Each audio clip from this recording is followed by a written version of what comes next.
No. You know, I always believed that 10-year-olds ask the tough politicians the toughest questions of all. They do. They really do. You know Children's Express, don't you? I do, yeah. Well, you should see the questions they ask the presidential candidates. One time, one of them asked on NBC with David Brinkley on one side and, see, it was Gerald Ford on the other. And he said, Mr. S. Ford, no, they asked Rockefeller. They said, why are you supporting Gerald Ford since he just dumped you? And Brinkley kind of, oh, what is this? After it was over, he said, I wish we could ask questions like that. Yeah, dumped him for vice president. Mr. Nader, if you were a 10-year-old, what question would you ask the presidential candidate? Too many. Let's see, I'd have to morph myself back into 10 years old and say, why do you take money from someone who wants you to do something for him? And what sort of answer would you give? I have no idea. It's at a level which is hard to predict. Because they have to answer to the 10-year-old. You can say what they'd answer to an adult, but you know, it's a little harder to answer to a 10-year-old. This is Paul from German Radio. Yeah. Bill Gates. Danke, gut. Und Ihnen? You speak a little bit German? Very little. That's enough. Okay, I don't like to stress you. So this is for German public radio. Mr. Nader, you're very strongly committed to a third party and to install a third party in the United States. There were several attempts in the past to do that, and all these attempts failed. What makes you so optimistic and confident that you or other parties in the next couple of years will be more successful? First of all, conditions are getting worse in the United States, and the revulsion against the existing two parties, Republican, Democrat, please no, again. Start again, please. Okay. Right. First, because conditions, economic and otherwise, are deteriorating in our country, and the revulsion by the people against the unresponsive two-party system, Democrat-Republican, is increasing. Second, a lot of third parties in the past were single-issue parties. They were very narrowly based. The Green Party has an extraordinary breadth of issues, from sustainable economy to the strengthening, rebuilding of democracy, to the participation of groups that are now excluded, and that has a much broader appeal. And I think finally it's because people, knowing that we don't have proportional representation, as you do in Germany, are willing to work the margins, and in other words, to leverage the Democratic Party on penalty of it losing a senatorial or presidential election if it ignores the issues that the Green Party represents. Do you think that the Reform Party is a real challenge to the two-party system? Yes, in some distinct ways. First of all, the Reform Party and Ross Perot in 1992 broke the pattern of people saying that they have to vote Republican, Democrat, or they throw away their vote. So as more people look at their vote strategically, and 19 million of them voted for Ross Perot, essentially as none of the above candidate. As more people do that, they're more willing to give their support to new forces in the political system. And so that's a great contribution that Ross Perot made. And I think also it built more grassroots support for people who don't want to go into the traditional two parties but want to try something new, something that isn't in the grip of the same old economic interests. When you will fail in the presidential race, will you be in the future after November still close with the Greens? Oh yes, in fact that's when we want to spend more time helping to build them. Right now there are certain artificial rules if you're a no-money campaign the way I am that limits what I can do. But afterwards, we're going to make sure that the corporate Democrats and the business-dominated Republicans will no longer be able to say to people they have nowhere to go. They're going to be Green Party candidates, local, state, national, on more and more state ballots. The marriage, let me say it in that way, the marriage between Ralph Nader and the Greens seems for Europeans a little bit odd, because you're a citizen advocate, a consumer advocate, and the Greens are more focused on real, original environmental issues. What do you think will make this marriage successful in the future? Well, we really were at the beginning of the environmental movement. We were heavily responsible for some of the basic environmental laws, the Clean Water Act of 1972, the Air Pollution Act, fuel efficiency, and a lot of the energy legislation. So this is nothing new for us. It may be new for some new Greens, but it's not for us. I think there's going to be an increasing movement from citizen efforts that are blocked by oligarchic, plutocratic government into the electoral arena. I think the Green Party is going to draw its reservoir of strength from citizens who never before went into politics. That's where the new energy is going to come from. How will you perform your presidential race in the next couple of weeks and months? Well, I'll communicate to the population through free media, radio, TV, magazines, newspapers. We'll write articles. We'll go through some of the states in order to connect with small groups of energetic Greens and do press conferences. Do you expect that you will invite it to the major discussions in which presidential candidates will appear? Well, I certainly would like to. I think I qualify in the criteria for the presidential debates. Clearly, the Democrats won't want me, but maybe the Republicans will. And if the Democrats want Perot, maybe the Republicans will trade off. There are a lot of wild cards here. Under our electoral system, some multi-millionaire can put a lot of ads on TV supporting a candidate, even if the candidate doesn't authorize these ads. It has nothing to do about it. So the dynamics in the next few weeks are going to be quite interesting. Okay, thank you very much. Okay, thank you. Danke.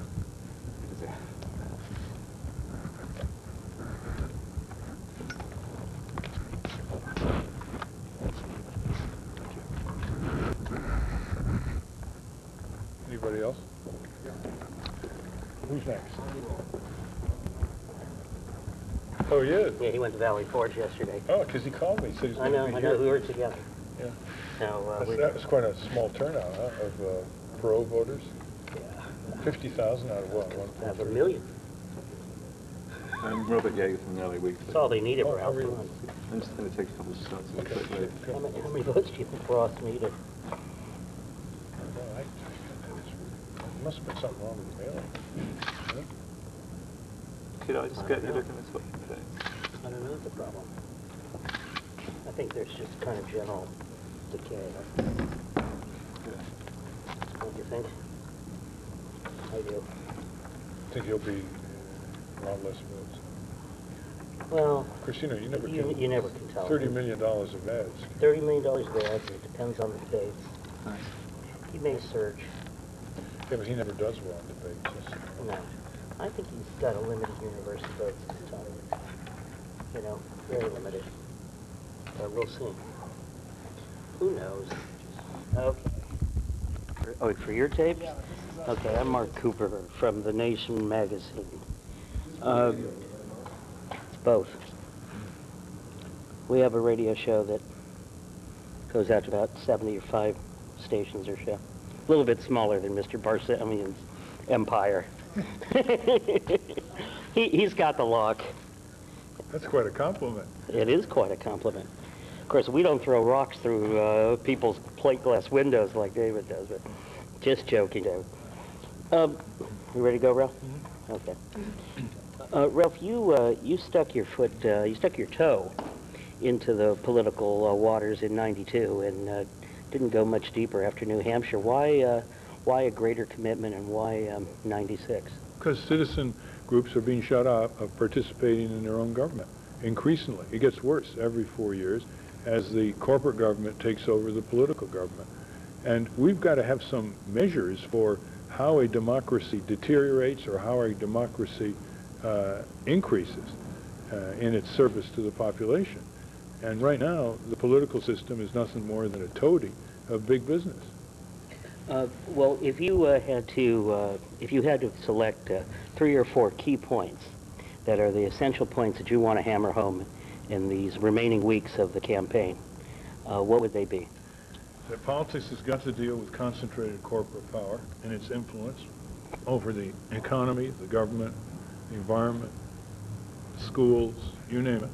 And that is a form of concentrated power that is taboo from serious discussion by the major political candidates. They're not even seriously discussing campaign finance reform, the principal corruption of politics in our country. 70% of all campaign money comes from business interests. And the entire 2-year election cycle of the federal election process cost $1 billion. And for $1 billion, business interests have gotten control of our government. So that's one very central issue. There are languages of avoidance in politics. Will you ever hear Clinton and Dole talk about corporate crime? No. Will you hear them talk about corporate welfare? Hardly. Will you hear them talk about serious campaign finance reform? No. Will you hear them talk about how to give people the tools of democracy as workers, consumers, taxpayers, voters? No. What they do is they narrow the range of discussion to who's going to balance the budget and who's going to deal with poverty, welfare, reform, and they exclude the central issues of politics, and especially in a presidential campaign, namely the distribution of power in this society. I think that most of the listeners of Radio Nation would agree with that sort of analysis, but of course the question comes up, as I'm sure you've heard thousands of times by now. That's all fair and well, but the fact of the matter is that you can't win this election, and it's going to come down in real politics to a choice between Dole and Clinton, and better Clinton than Dole. Why would somebody risk throwing the state of California, for example, to Dole by voting for the green ticket and voting for you? Because the logic of that is every 4 years you settle for the bad in order to avoid the worst, and every 4 years both of them get worse.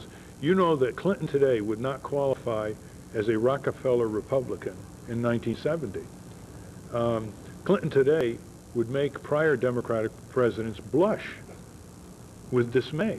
So you see, once you say, well, we got to go for the bad because the worst is across the aisle, you ensure a constant decay and a constant slide into corrupt politics and unresponsive government. The second thing is a little more controversial, and that is, on the central issues, these candidates are almost identical compared to their rhetoric. And whether it's military policy, foreign policy, Federal Reserve, regulatory policy, tax policy, you name it, ignoring democracy issues, they're pretty much the same. So if you really want to change, do you want a James Watt, who used to be a provocative Secretary of the Interior that mobilized the environmental groups, or do you want a sweet-talking, silver-tongued replacement? You're saying so that things might actually be better if they were worse, in a sense. I think the Dole regime, which would not be anywhere near as bad as his rhetoric, just like Clinton's regime was nowhere near as good as his rhetoric, would provoke a lot of people and wake them up. There's nothing worse than a silver-tongued president who sells people down the river by night and talks about hope, growth, and opportunity by day. That puts people to sleep. It doesn't shake them up. So you wouldn't have any regrets if on the morning of November 6th, Bob Dole were president, and perhaps because Clinton lost California, in the worst scenario for Clinton? I wouldn't have any regrets, because I think the American people would be much more energetic and would rise to the occasion. And if they didn't, the next 4 years we'll get a definitely better Democratic Party. We get a much better Democratic Party in 4 years from now if the Democrats get whipped because of a Green Party or an alternative party draining away of the votes from them. Now remember, if this was the difference between two parties and their finger on the nuclear trigger, then you couldn't talk this way. But you don't have that kind of difference anymore. It's basically very, very converging two parties pursuing similar anti-employment policies, similar pro-GATT, NAFTA policies, similar cowardly surrenders and kowtowing to the corporate interests. So, you know, when you got Tweedledum and Tweedledee, it is true. Tweedledum is different than Tweedledee, but not enough to perpetuate this bad instead of the worst syndrome that's afflicted so many liberal Democrats. Ralph, as you know, back in July, The Nation magazine dedicated an entire issue to your candidacy and to the debate around it. Now, some of those people who agreed with you that one should not back down because of the, lesser of two evils argument, agreed with you, yes, okay, you should do it, you should run. Then they criticized you for something else. They said, well, if you're going to run a real campaign. Don't run the kind of un-campaign or non-campaign that you're running. Explain to our listeners what sort of campaign or non-campaign you're running and why you won't take it to the next level. First of all, I think the new progressive movement cannot be based on a guy on a horse.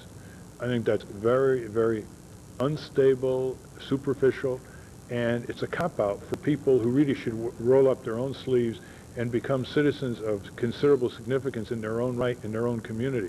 So in other words, by running a non-money campaign, I'm trying to provoke a more self-reliant emergence of a truly solid progressive political base. Parenthetically, that means you're taking no campaign contributions at all. Zero. That doesn't mean I'm not communicating through the free media.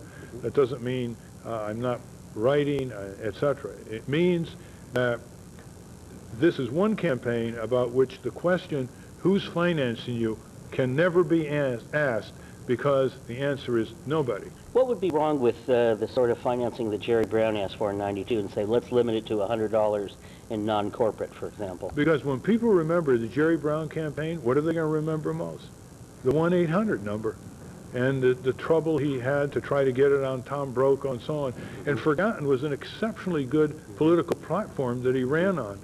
So we have to take the decoys, the diversions, and the adulterations out of it, the campaign, and focus on the essential issue of the concentration of wealth and power and the dismantling of our democracy on the installment plan. In these last 2 months, though, of the campaign before the general election, you're looking at something in the neighborhood of, what, $150 or $200 million about to be spent, if you throw in the soft money, by both major parties. How can you get your voice out effectively against that wall of $200 million?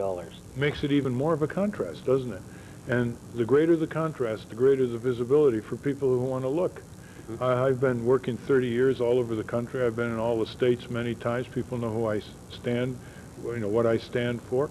And it's all up to them. If they want to waste their vote and throw it into the Clinton pot, where the corporate Democrats will never give them the time of day, never look back, never make any difference.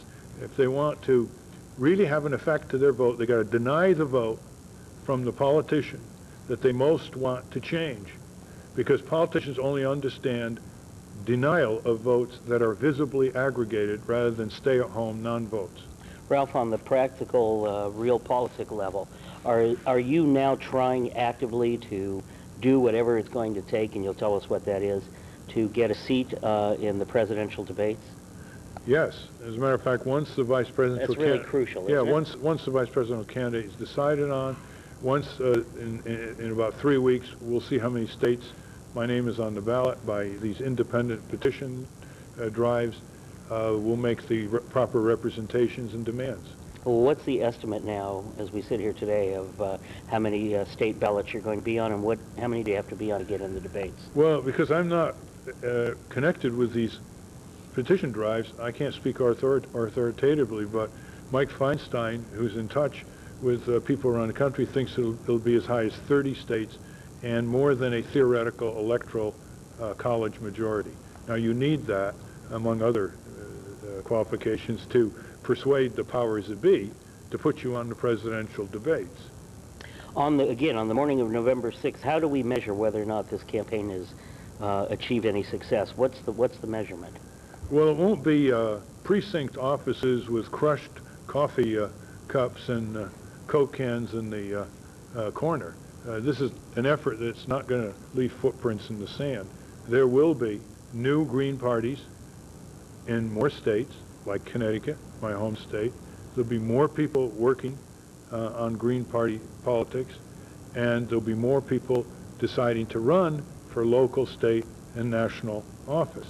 And in a political system where you don't have proportional representation, the winner-take-all provides a small party with the leverage of draining away votes to the extent of the margin of difference between one major candidate and the other. And if they don't shape up, they're going to ship out.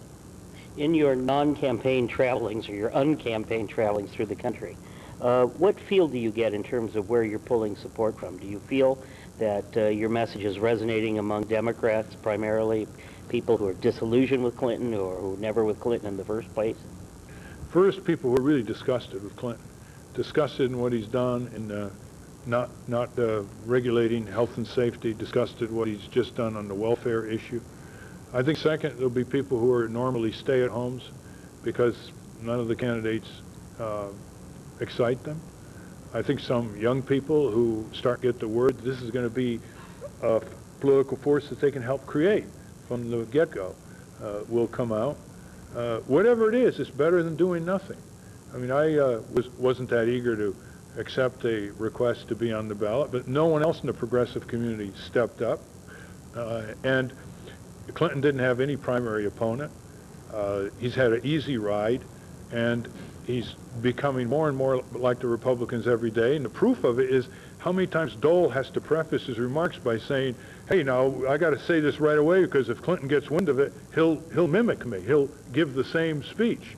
I've never seen or read about any presidential candidate who had to say that so often about his opponent. And that illustrates the Tweedledum, Tweedledee syndrome that we have to break up. Okay, thanks, Ralph. Acquitted. Did you, Mika told you about this proposal that John Nichols did? Yeah. Yeah, I heard it. I was at that lunch. Hope you do it.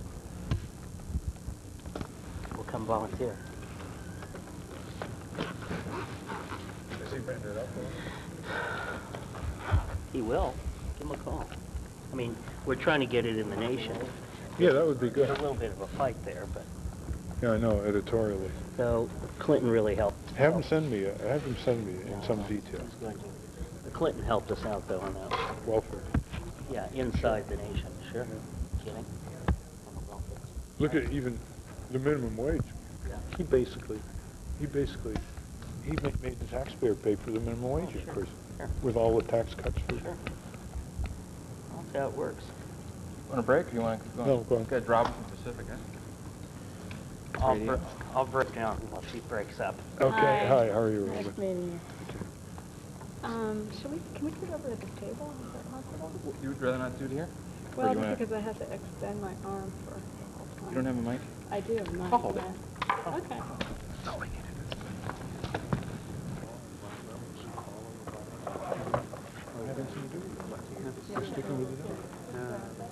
I gotta break you up, I'm sorry. Okay, thanks. Thank you very much. Good luck.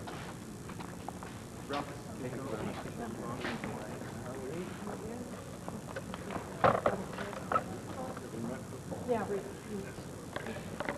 No, because a third party worthy of the name is not going to rely on a few fat cats in Beverly Hills and Park Avenue. It's got to rely on the people. That means it's got to be nourished from below upwards. How do you see your role in building the party with this campaign and how it relates to support for other Green Party candidates around the country? Well, what I've said to the Greens is that when they show me energy, I'll show them more energy, but it's not going to be in reverse because I don't believe in that kind of leadership. The effort that really lasts in politics are people who are self-motivated, self-reliant, dynamically driven, and always learning, studying, advocating. And you don't get that when you have what I call a pinnacle party.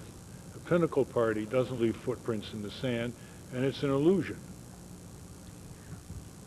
Keiko, did you Thank you.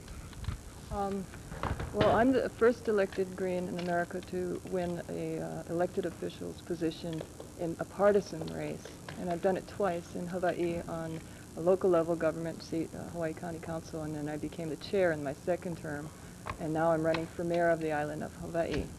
Good. And I'm the first law student who took off this summer to go to Washington and lobby for Hawaii and Alaska statehood.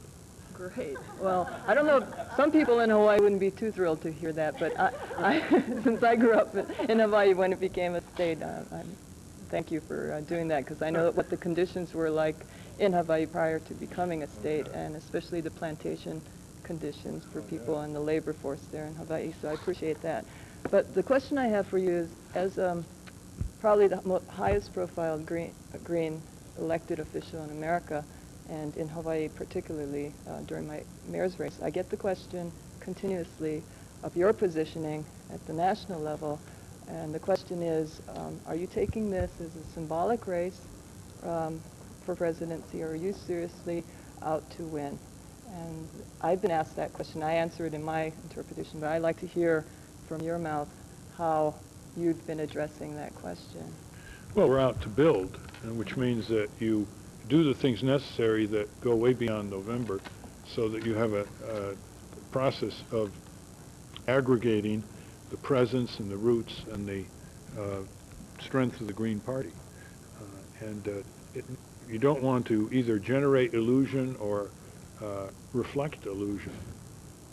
So when people say, are you out to win? I say, that's not the purpose. The purpose is to build, to be a catalyst, to enable, to facilitate, and to bring more and more people into the Green Party effort, and have the substance of its very fundamental platform be treated very seriously, not just a collection of phrases. Well, that seems appropriate, and that's sort of how I've been answering it in terms of you are serving the purpose of inspiring many people at the grassroots level now to take more action. And I would hope that a lot of people at the grassroots level, like myself, can inspire you, because there are actual wins now in America, and people are taking over government, so to speak. I mean, in Hawaii, just my one election, the first and second time, has inspired other people to run for office. That's the way it works. And inspired Native Hawaiians to get involved in political, and not just reform anymore. Right. It's beyond reform. That's right. It's into actually taking back power. Stop talking to them, take their seat. And I brought with me our county clerk from Hawaii. It was the first time that Greens have actually been able to hire the government employees of a small county, but it's symbolically, it's beyond symbolism. It's actually, like you say, beyond illusion. This is a real thing. The people that once were advocates are now moving into seats. I mean, Barbara got involved through a backyard issue, a land use battle in her backyard. I myself grew up in Hawaii fighting a lot of backyard issues, mostly around land use development and land issues. And I was wondering, in your perspective, I know at the national level, there are all these mandates that come down to county level government. I found, via working with county level government, that the unprogressive elements in our country have found the key to taking back power, and that is at the grassroots level. And do you think that it's important to keep seeking those seats in order to combat what has grown out of a grassroots level and the reactionary religious right to a big national movement? Do you feel the importance of taking back some of that power at the real county level government and state, not even state, but county level government Sure, of it's America? like the foundations of a building. And if Washington is on the top floor, you have to have solid foundations to make it work. And I think a lot of the political power of the right wing comes because they do the hard work at the local level. They get on boards of education, they work the precincts, they go to the nominating conferences of the parties. You know, they controlled a third of the delegates at the Republican convention. That's their real work in grassroots level. But you ought to get more attention on the mainland for your victory. Well, It's hard when you're just trying to do the fight. I brought you a T-shirt too. It's one of our various ones. It's Bonk if you love Hawaii. And I don't know if you don't look like a T-shirt kind of guy, but you might wear it to bed or something. Great. I can come with you to bed. Thanks a lot. We have to... I just wanted to say 100%. that. Ralph, did you hold it up for the camera? Sorry. Yeah. No, Oh, hold it up? That would be great. That's good. Wonderful. That's good. Hold the smile. Thank you very much. Appreciate Thank it. you. We have to run. And here's if you ever want to come to Hawaii. Oh, good. What island do you on? Big Island. It's the last rural island in the state, so that's where all the last land use You're issues. part of the native movement, right? I'm working together, but I'm cosmopolitan. I'm a mutt, American. But it's the land issue is a big The issue. land issue and the indigenous people's issues are the same. Yeah. It's all about their base being taken away. Good. Anyway, I just wanted Great, to say congratulations. Good. Thanks very much. that. Thank you Appreciate it. so much. Bye-bye. Thank you.